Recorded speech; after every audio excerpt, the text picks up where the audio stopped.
Kaniin kun bar Oromoodha. Yoo akkana laatan Baangaalii gurraachisiin fakkaadde moo? An kanan ajaa'iba dhugaa Rabbi. Baangaaliin dubartii ta'e nama fuudhaa jirti.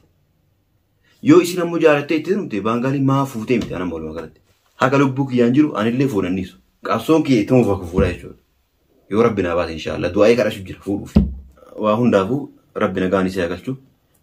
Akkuma amantaa keessaniitiin du'aa'ee godhaa fi jaartiitii qaalii.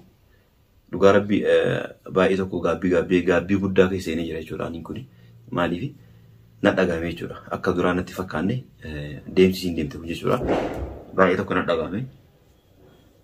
Na dhagahame baay'ee tokko uumaa gochuu hin dandeenye jechuudha.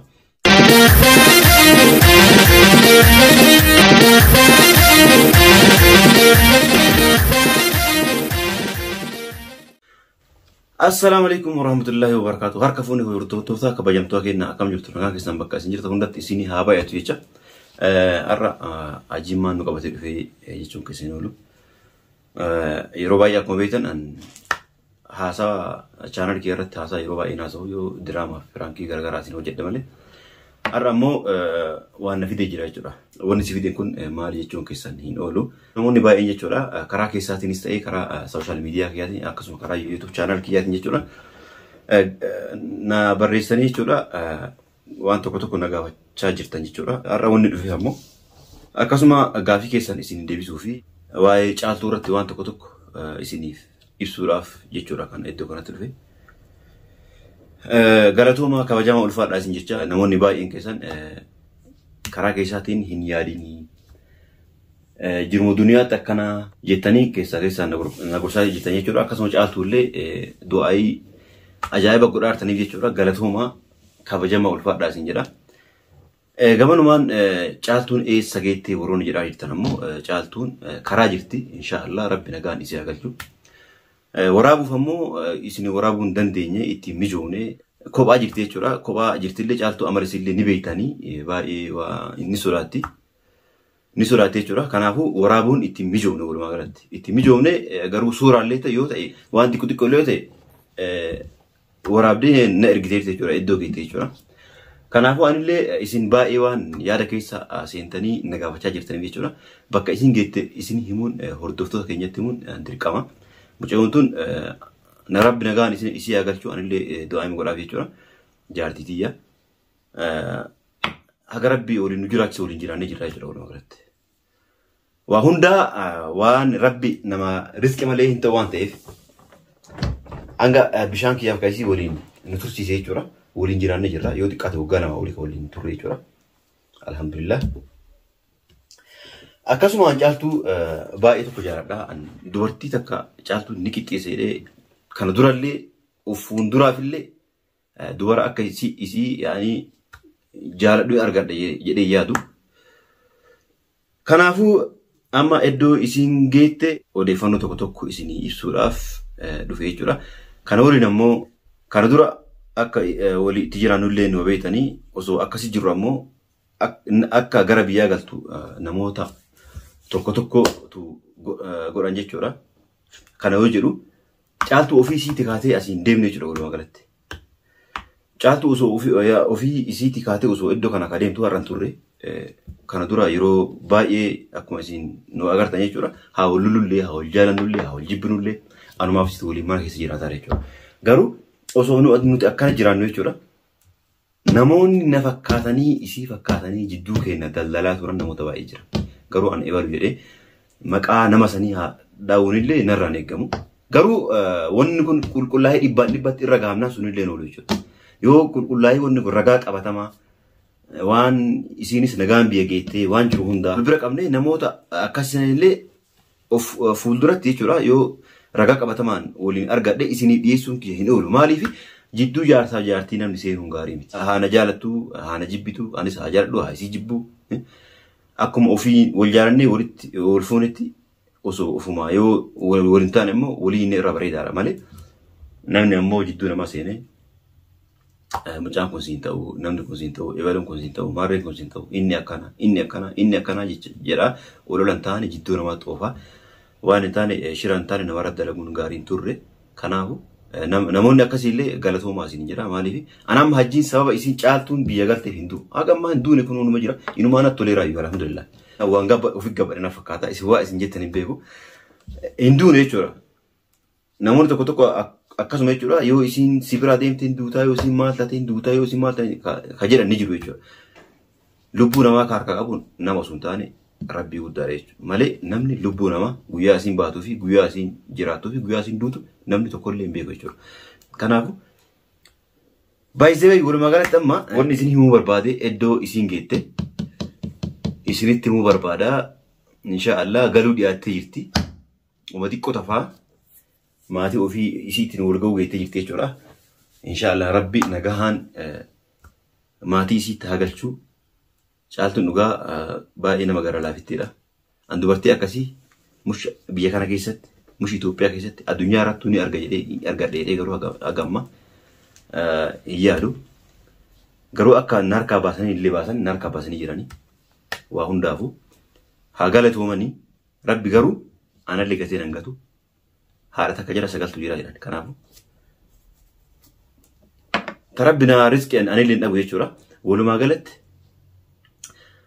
kaasanii achi iddoo isin geette viidiyoo xiqqoo takka ni qaba jechuudha bakka isin geette isin agarsiisa yaani dhiyaatee jirti inshaallah biyya ga'uu baattu malee karaarra yaani akka gaarii jirti haala gaarii jirti bakka bareeda jirti akka bareeda jirti hin dawalaa fi walii dawalla jechuudha waa hundaafuu namoonni waan akkana nura dalaydanii adda nu baaftan baga gammaddanii baga rabbi isin gammachiise mabruuk isin hin jenne jirra mee billaa alaykum amma anaaf caaltuun adda baanee gargar baanee jirra jechuudha khalaas mee bu'ammaa isin argattan maali tana qofa barbaada anam waan dhufeef keessaa kana qofa karaa koomentiitiin abbaan namoonni sun illee daawwatanii waan ta'eef viidiyoo kana namoota baay'ee daawwata namni waan kana dalagee namoonni waan kana dalaganii illee jechuudha daawwatuun isaanii hin oolu amma wanni an barbaadu karaa koomentiitiin bu'ammaa isin argattan qofa akka naa ibsitanii barbaada tokko yoo anaaf isin adda baan faayidaa isin argattu faayidaa an argadhu mee maalum kan jedhu ammoo karaa koomentiitiin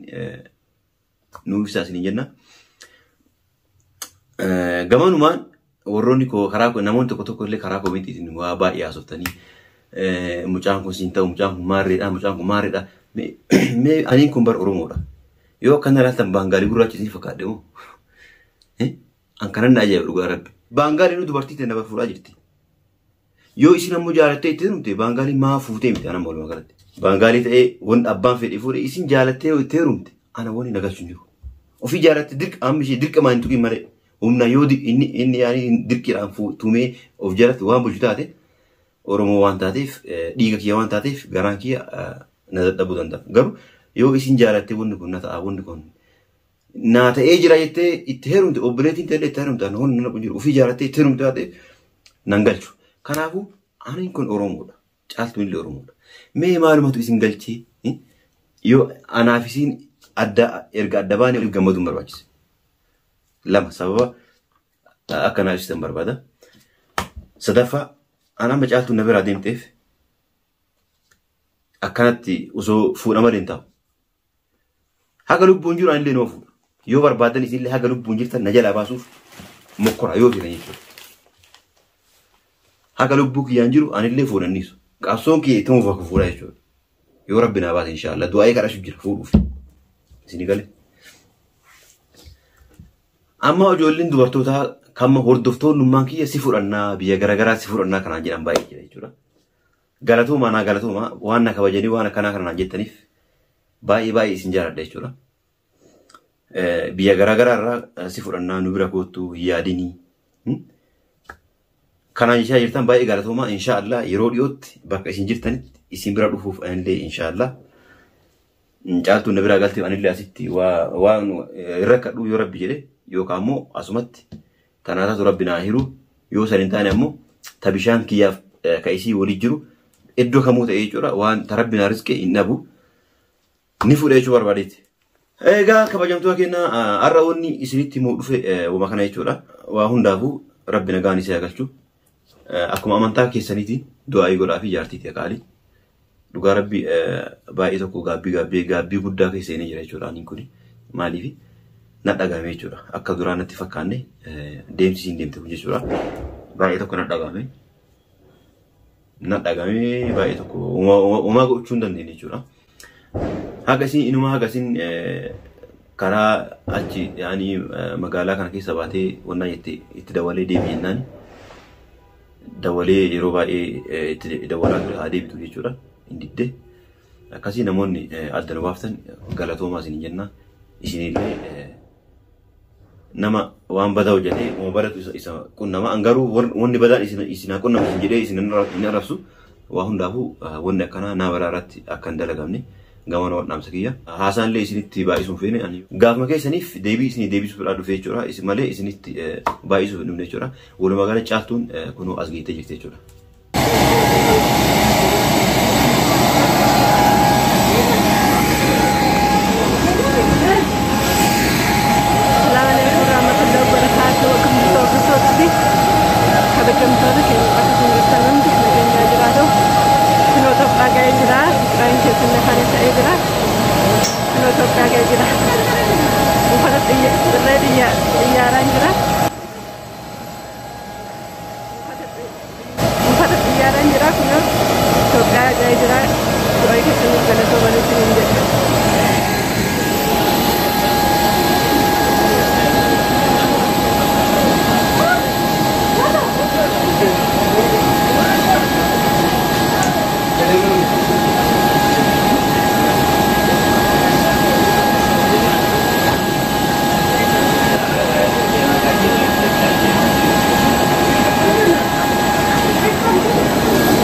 Caaltuun kun as geettee jirti bakka isin geette akka argitan kun abdii isin irraa qabaa kaafillee du'aayii akka amantaa keessanii du'aayii gootaniif kabajaan isin gaafanna jechuudha. Rabbi nagaan isii yagalchu.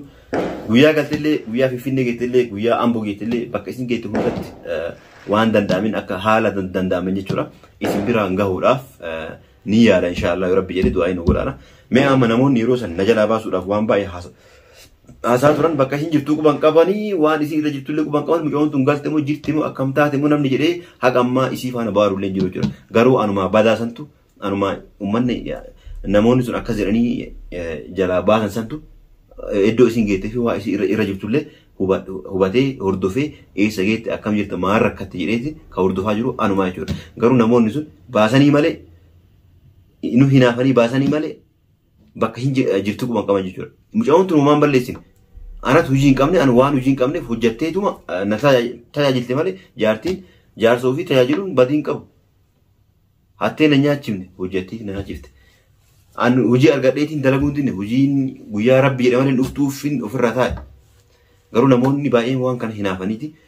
Akkamitti inni ciisaa olaanu akkana dalagaa olaa inni akkanatti akka maalii maal ta'aa olaa kanumatu sammuu isaanii keessa dhufee waan akkana dalagan malee. Waan biraallee yaadaniiti. Namoonni sunni na jalaa baasaniifillee anamma hin duune inuma jira. Alhamdulillah kana fuuldurallee ni jiraadha yoo Rabbi jedhe. Waa hundaafuu waan nu hordoftanii baay'ee galatoomaa kabajamaa ulfaadhaa isin jenna. Bakka isin geette immoo haala yeroo irra jechuudha. Iddoo isin geette hundaa jala deeme suuraallee taanaan viidiyoolee taanaan waan arge hundaan jechuudha.